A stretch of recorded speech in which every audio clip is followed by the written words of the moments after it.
మన ప్రభువును రక్షకుడైనటువంటి యేసుక్రీస్తు వారి నామములో అందరికీ వందనాలు ప్రియులారా. ప్రతి ఉదయమున వాక్యమును మనం ధ్యానించుకుంటున్నాం. ఈ కృపా వాక్యము మన జీవితంలో ఎంతో మేలుకరంగా ఉంటుంది. మన ఆత్మీయ జీవితాలు కూడా ఎంతో ఉపయోగకరంగా ఉంటుంది.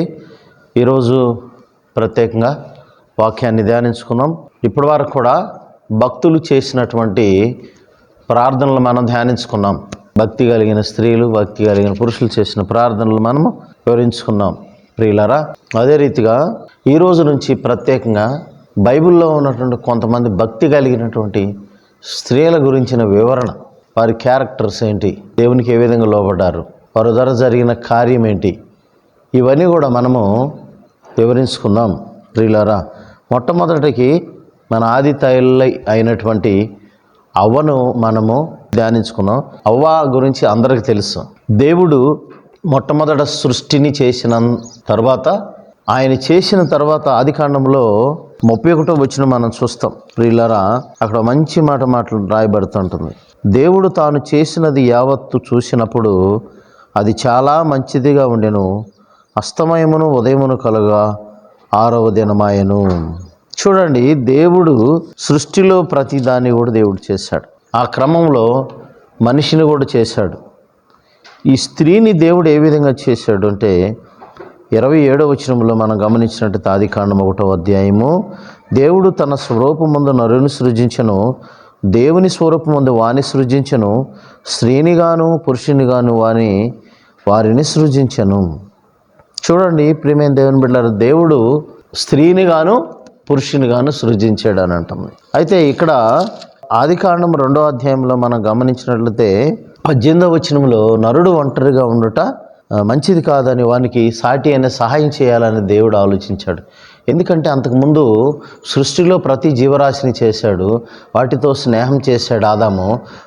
కానీ తనకేదో ఒక వెలితి ఉంది. దాని ద్వారా దేవుడు ఆ వెలితిని నింపటానికి, మరి తనకు సహాయంగా ఉండటానికి దేవుడు అవ్వను సృష్టించాడు. తన గాఢ నిద్ర కలుగజేసి పక్కటెముక తీసి ఆ పక్కటెమును మాంసముగా పూడ్చి స్త్రీనిగా నిర్మించాడు. ఆయన లేచి చూసేసరికి తన వెంబటి మరి స్త్రీ పొనుకొని ఉంటుంది. లేచి ఈమె నరులో నుండి తీయబడింది కనుక నారి అనబడునని చెప్తాడు. అదే వచనంలో ప్రియులారా 23వ వచనం మనం గమనించినట్లయితే, అప్పుడు ఆదాము ఇట్లని, నా ఎముకలలో ఒక ఎముక, నా మాంసములో మాంసము, ఇది నరులో నుండి తీయబడిన గనుక నారి అనబడను. కాబట్టి పురుషుడు తన తండ్రిని తన తల్లిని విడిచి తన భార్యను హత్తుకొనును, వారు ఏక శరీరమై ఉందురు. నరుడు ఒంటరిగా ఉండట, అనగా ఆదాము ఒంటరిగా ఉండట ఇష్టం లేక సాటి అయిన సహాయమైన అవ్వను చేసి తనకు ఏర్పాటు చేసినప్పుడు వారిద్దరూ ఏక శరీరం అవుతారని అక్కడ దేవుడు లేఖనంలో తెలియజేస్తూ ఉంది. ఆ క్రమంలో మొట్టమొదటి ఆది తండ్రిగా, లేకపోతే మొట్టమొదటి ఆది తల్లిగా అవ్వను మనం చూస్తాం. దేవుడు సృష్టించిన సృష్టిలో అన్నీ కూడా మరి చేశాడు. అయితే మంచి చెడు తెలివినిచ్చేటువంటి వృక్షాన్ని చేశాడు, జీవవృక్ష ఫలాన్ని కూడా చేశాడు. ఈ మంచి చెడులు తెలివినిచ్చే వృక్ష ఫలాన్ని మాత్రమే తినొద్దని చెప్తాడు. ఆ రోజుల్లో పాముకి శాపం రాలేదు. ఇంకా అప్పటికి పాము ఎప్పుడైతే అవ్వను మోసం చేసిందో దానికి ఆ ప్రాకే స్వభావం దేవుడిచ్చాడు, అది శాపం. కాబట్టి ప్రియమైన దేవుని బిడ్డలారా, అంతేకాదు తన యొక్క మడిమను నరుడు కొడతాడని దానికి ఒక శాపంగా మరి అవ్వను మోసం చేసినప్పుడు అది జరుగుతుంది. అవ్వ మోసగించబడ్డది. ఏం చేసిందంటే, ఏం లేదు, నువ్వు తినవచ్చు ఆ పండు, దేవునిలాగా నువ్వు మారిపోతావు, చక్క తెలివి జ్ఞానము నీకు వస్తుందని, మంచి చెడులు వివేచించే జ్ఞానం వస్తుందని చెప్పినప్పుడు ఆమె ఏం చేసిందంటే వెంటనే ఆ చూచుటకు ఆ పండు రమ్యముగా ఉందని తెలియజేస్తూ ఉంది లేఖనాల్లో. 3వ అధ్యాయంలో 6వ వచనంలో, స్త్రీ ఆ వృక్షము ఆహారమునకు మంచిదియు కనులకు అందమైనదియు వివేకమిచ్చు రమ్యమైనదియునై ఉండుట చూచినప్పుడు ఆమె దాని ఫలములలో కొన్ని తీసుకుని తిని తనతో పాటు తన భర్తకును ఇచ్చెను, అతడు కూడా తినెను. అవ్వను మరి అపవాది మోసగించాడు. వాడు అబద్ధికుడు అని, వాడు ఎప్పుడు మోసం చేయాలని, దేవుని సృష్టిని పాడు చేయాలనేటువంటి ఉద్దేశంతో, సంకల్పంతో మానవ జాతిని అంతా నిర్మూలించాలని ప్రయత్నం చేశాడు. కానీ వాడి వల్ల కాదు. ఇక్కడ అవ్వను మోసం చేయాలని చూశాడు. అయితే దాని ద్వారా ఆమె ఆ పండు తినటం వల్ల, ఆ పండు ఆమె తినటమే కాకుండా తన భర్త అయినటువంటి ఆదాం కూడా ఇచ్చినప్పుడు వారిద్దరు కలిసి తింటారు. సో దేవుడు వచ్చినప్పుడు, దేవుడు వచ్చి అడిగినప్పుడు ఎక్కడున్నారు మీరంటే వారు భయపడి ఆ తోటల మధ్యలోకి వెళ్ళిపోతారు. మీరు ఎక్కడున్నారని దేవుడు అడిగినప్పుడు మేము దాక్కున్నాము మరి చెట్ల మధ్య అన్నప్పుడు, మేము దిగంబరులుగా ఉన్నాం అన్నప్పుడు, మిమ్మల్ని దిగంబరులుగా ఉన్న మీరు దిగంబరులని ఎవడు మీకు తెలియపోయాడని దేవుడు చెప్పినప్పుడు వాళ్ళు నిజంగానే మరి దిగంబరులు అయిపోయినట్లు చూస్తాం.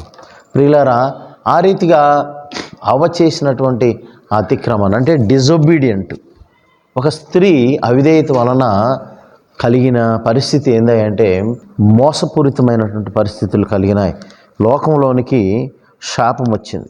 మనం గమనించినట్లయితే ప్రేమైన దేవుని బిడ్డలారా, ఫస్ట్ ఆ పామును శపిస్తాడు. 14వ వచనంలో 13వ వచనం మనం గమనించినట్లయితే, అప్పుడు దేవుడైన యెహోవా స్త్రీతో, నీవు చేసినది ఏమిటని అడుగుగా స్త్రీ, సర్పము నన్ను మోసపుచ్చినందున తింటున్నాను. అందుకు దేవుడైన యెహోవా సర్పంతో, నీవు దీన్ని చేసినందున పశువులన్నిటిలోనూ భూజంతువులన్నిటిలోనూ నువ్వు శపింపడిన దానివై నీవు కడుపుతో ప్రాగుచు నీవు బ్రతుకు దినములన్నీ మన్ను తిందువు. నిజంగా ఆ పాము శపించబడ్డాది. బ్రతుకు దినములలో కూడా పాగుతూ మన్ను తింటామని. తద్వారా స్త్రీకి వచ్చినటువంటి శాపం చూడండి ప్రియులారా. మరియు నీకును స్త్రీకి నీ సంతానమునకును ఆమె సంతానమును వైరము కలుగు చేసేదను, అది నిన్ను తల మీద కొట్టును, నీవు దాన్ని మడి మీద కొట్టుదు అని చెప్పాను. ప్రియులారా, ఇక్కడ మనం గమనించినట్లయితే అంతేకాదు, ఆ పాము మడి మీద కాటేస్తుందని చెప్తా ఉన్నాడు. ఆ యొక్క పాము తల మీద వారు నేను కొడతారని చెప్తా ఉన్నాడు, మడి మీద. అది శాపం. తర్వాత 16వ వచనంలో చూసినట్లయితే, ఆయన స్త్రీతో, నీ ప్రయాసమును నీ గర్భవేదనను నేను మిక్కిలి హెచ్చించేదను, వేదనతో పిల్లలను కందువు, నీ భర్తేళ నీకు వాంఛ కలుగును, అతడు నిన్ను ఏలునని చెప్పాను. ఇది కూడా కర్స్. చూడండి, శాపం. ఆ స్త్రీకి ప్రసవ వేదన కలుగజేశాడు. అంతేకాదు, ఆమె భర్త ఎడల ఆమెకు వాంఛ కలుగుతుంది అని కూడా చెప్పాడు. అటు పాముకు శాపం కలిగింది, ఇటు మానవునికి శాపం కలిగింది. అంతేకాదు, భూమి కూడా వారి ద్వారా శపించబడ్డట్లు మనం చూస్తాం. ఆయన ఆదాముతో, నీవు నీ భార్య మాట విని తినవద్దని నీకు ఆజ్ఞాపించే వృక్షఫలములు తింటివి గనుక నీ నిమిత్తం నేల శపింపబడి ఉన్నది, ప్రయాసముతో నీవు బ్రతుకు దినములన్నీ దాని పంట తిందువు. 18వ వచనంలో, అది ముళ్ళ తుప్పులను గచ్చపొదలను నీకు మొలిపించును. చూడండి ప్రియులారా, భూమి కూడా శపించబడ్డది. ఈ రీతిగా ఒక అవ్వ డిజొబీడియంట్ వలన, అవిధేయత వలన మరి లోకంలోనికి ఎన్ని సమస్యలు వచ్చినాయి. అంతేకాదు, పాపం కూడా వచ్చింది. ప్రియమైన దేవుని బిడ్డలారా, మొట్టమొదటి మానవుడు ఆదాము ద్వారా పాపం ఏ విధంగా వచ్చిందో, రెండవ ఆదామైన యేసు ప్రభువారి ద్వారా లోకంలోనికి నిత్యజీవం వచ్చింది. ఆయన ఈ పాపమునన్నిటిని తొలగించడానికి ఆయన మరణించాల్సి వచ్చింది. ఆయన భూమి మీద రక్తం కార్చాల్సి వచ్చింది. కాబట్టి ఇంత ప్రయాసం కలిగింది. కాబట్టి మరలా మానవునికి ఇదిగో ఏదేను తోటలో ఏ సంతోషాన్ని, ఏ నెమ్మదిని, ఏ యొక్క ఆనందాన్ని వారు కోల్పోయారో, ఇప్పుడు మరలా యేసు ప్రభు వారి ద్వారా అలాంటి ఆనందాన్ని, అలాంటి సంతోషాన్ని దేవుడు మనకి ఇవ్వబోతున్నాడు. నిజంగా అవ్వ చేసినటువంటి ఆ డిజొబీడియంట్ వలన, ఆ యొక్క అవిధేయత వలన ఎంత ప్రాబ్లం వచ్చిందో. కాబట్టి అందుకనే మరి దేవునికి నచ్చనటువంటిది అవిధేయత. అందుకని స్త్రీలారా, మీ స్వపురుషులకు లోబడి ఉండుడి, మీరు దేవునికి కూడా లోబడతారు కదా అని దేవుడు స్త్రీతో హెచ్చరిక చేశాడు. కాబట్టి మరి అవ్వ ఆది తల్లి అయినప్పటికీ ఆమె చేసినటువంటి ఒక చిన్న తప్పిదం వలన లోకంలోనికి పాపం వచ్చింది, శాపం వచ్చింది. తద్వారా భూమి శపించబడ్డది. తర్వాత దేవుడు దయగలిగినోడు, కృపగలిగినోడు కాబట్టి మళ్ళా భూమిని పండించాడు, మనుషులకి మళ్ళా జీవాన్ని ఇచ్చాడు. తద్వారా అయితే దేవుడు వారిని ఆశీర్వదించి మరలా మీరు సంతానం అభివృద్ధి చేయండి అని స్త్రీతో చెప్పాడు. మరి ఆ రీతిగా వారిని ఆశీర్వదించి బ్లెస్ చేశాడు. ప్రియమైన దేవుని బిడ్డలారా, కాబట్టి అవిధేయత అనేది ఉండొద్దు అనేది దేవుడు తెలియజేస్తున్నాడు. కాబట్టి ఇక్కడ ఒక్కొక్క స్త్రీకి ఒక్కొక్క ప్రత్యేకత ఉంటుంది. ఈ యొక్క మొట్టమొదటి ఆది తల్లి అయినటువంటి అవ్వ అవిధేయురాలుగా ఉంది కాబట్టి ఆమె శపించబడ్డది. ఆమె ద్వారా అందరికి శాపం వచ్చింది. కాబట్టి అలాంటి పరిస్థితులు, అవిధేయత అనేది మనకు ఉండకూడదని దేవుడు తెలియజేస్తున్నాడు. విధేయులుగా ఉండాలి. అందుని బట్టి ఈ యొక్క అవ్వ ద్వారా కొన్ని విషయాలు మనం నేర్చుకున్నాం. కాబట్టి అది ధ్యానిస్తూ, అది విని మరి మనం ఏవి చేయాలి, ఏవి చేయకూడదో చూసుకుని దేవుని వాక్యానుసారంగా మనం నడిచినట్లయితే దేవుడు మనల్ని బలపరిచి ఆశీర్వదిస్తాడు. దేవుడి పరిశుద్ధ వాక్యం దీవించును గాక. ఆమెను ప్రార్థన చేసుకుందాం. మమ్మల్ని మిక్కిలిగా ప్రేమించిన ప్రియ పరలోకపు తండ్రి, నిజంగా అవ్వ చేసినటువంటి అవిధేయత వలన ప్రభు లోకంలోనికి శాపం వచ్చింది. ఆమె కాదు, పురుషునికే కాదు, ఈ భూమి కూడా శపించబడ్డది నాయన. ఈ కొందనాలు అయితే మీ ప్రియకుమారుని యేసుప్రభు వారి ద్వారా ఈ భూమి మీద ఉన్న శాపం కొట్టివేశారు. అంతేకాదు పాపం కొట్టివేశారు ప్రభు. ఆయన సిలువలో వేలాడవలసి వచ్చింది మా అందరి కొరకు ప్రభు. ఆయన చేసిన కార్యం బట్టి మొట్టమొదటి మానవుడు ఏ పాపం చేశాడో ఆ పాపాన్ని మరలా తిరిగి తొలగించి ఆ సిలువలో విజయోత్సవాన్ని జయాన్ని మాకు ఇచ్చారు మీ ప్రియకుమారుడు యేసు ప్రభు. అందరిని బట్టి మీకు వందనాలయా, స్తోత్రం. దీవించండి. ఆ రీతిగా అలాంటి శపితం లేని జీవితాన్ని, ఆశీర్వాదం కలిగిన జీవితాన్ని మేము పొందుకుంటకు మిమ్మల్ని ఆశ్రయించాలి, మిమ్మల్ని నమ్మాలి, మేము దాన్ని విశ్వాసం ఉంచాలి. అప్పుడే మాకు కలుగుతుంది. కాబట్టి అటు విశ్వాసాన్ని మీరు మాకు దయచేసి దీవించమని యేసు పరిశుద్ధనామమున అడిగి వేడుకుని ప్రార్థన చేస్తున్నాం తండ్రి. ఆమెన్. మన తండ్రి అయిన దేవుని ప్రేమ, ప్రభువైన యేసుక్రీస్తు వారి కృప, పరిశుద్ధాత్మ సహవాసం ఇక్కడ చేరమనుకును సకల పరిశుద్ధులకును ఎల్లప్పుడూ తోడే నడిపించునుగాక. ఆమెన్. అందరికీ వందనాలు ప్రియులారా. మరీ కొద్ది కాలాన్ని కలుసుకుందాం. అప్పటి వరకు దేవుని కృప, దయ, కనికరం మీ మీద ఉండునుగాక. God bless you all.